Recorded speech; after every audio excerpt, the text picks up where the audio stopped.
To delve more about the impact to Indonesia, we have Rexi Christoper as Init-6 Venture Partner. So hello, Rexi. Thank you for coming. Hello, Alia. So very interesting to see the new Trump's policy. So we want to know what you think would be benefiting to Indonesia in terms of the companies now considering to shift its alternative, not only manufacturing bases having in China, but to Southeast Asia under this Trump's administration.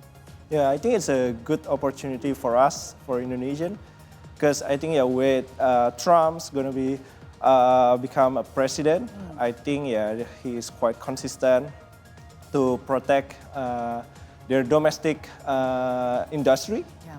And that's why they will quite strong to protect their industry from China. That's why I think from some businesses they need to find an alternative, like a manufacturing hub alternative beside China. And I think Indonesia is a good spot for that.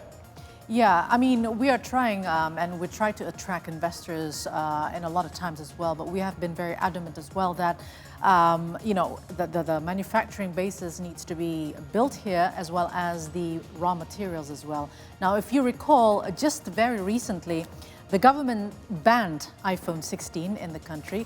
Do you think this would create a unique opportunity for Indonesia's industries, thinking that we want Apple to invest more in this country? Yeah, I think it's absolutely. I think our government show their willingness to protect our domestic industry as well, right? That's why they have like a local content regulation. Yeah. And I think it's also good for us. That's why like a global corporation need to have their manufacturing here to meet the standard of the local content, right? All right, but I mean, if you compare to other Southeast Asian peers, Southeast Asian country peers here in the region, we know that Vietnam has been the next best alternative to China so far. So what do you think could be, a different value for Indonesia in terms of attracting investors rather than, having it in Vietnam all the time? I think Indonesia is quite interesting for an investment destination, right? Especially for a manufacturing hub or logistic. I think Indonesia is quite competitive compared to Vietnam or Thailand maybe. We do have like quite rich in terms of the natural resources, and also in terms of the human resource. I think we are quite competitive as well. Yeah. So for having investment in Indonesia, perhaps as well, do you think that what can differ us from Vietnam, that we have this huge potential of markets as well in the country? I mean, for example, the smartphone users are more than the population that we have here in Indonesia. We have 280. The users are more than that, in fact. So do you think that could be, something that is very valuable for investors, let's say, to invest here in the country? Of course. Yeah, I think for a local domestic market itself, I think we are quite big. That's why I think it's quite interesting for investor to looking into Indonesian market. Yeah. But for like a global supply chain destination, I think Indonesia is quite competitive as well, especially because our labor cost is also quite competitive compared to others. Yep. And I think our competency is also quite good as well. Okay, talking about challenges now, we have very young, populations here demographically. But do you think we have other challenges? We've been trying to attract investors, but perhaps not as the best climate investment that we have so far. So perhaps if you have insights. Yeah, I think in terms of the challenges, of course, we need to have a full support from the government, right?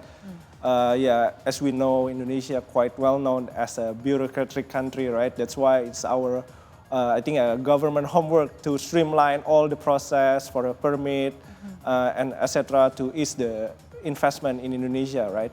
On top of that, I think our human resources need to be uplifted as well. So we need to improve our competency as well.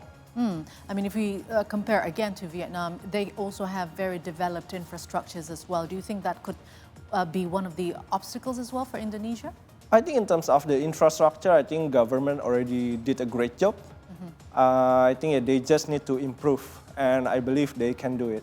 All right. So now, what sectors do you think in Indonesia are most likely to benefit, let's say, from a shift in global trade partners driven by the Trump's policies?